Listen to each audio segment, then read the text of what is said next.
সেই ইটালির প্রাণপুরুষ ম্যাথিনি একসময় দুঃখ করে বলেছিলেন যে আমাদের কোনো জাতি নেই, আমাদের কোনো দেশ নেই, আমাদের কোনো জাতীয় পতাকা নেই।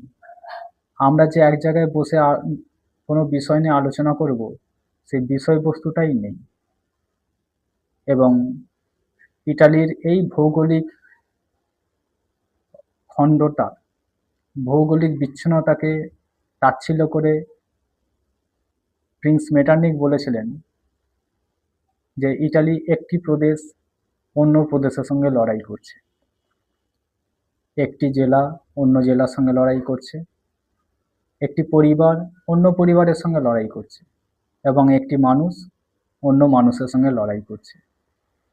অর্থাৎ ইটালিতে কোনো ভৌগোলিক বা জাতিরাষ্ট্র গড়ে ওঠার কোনো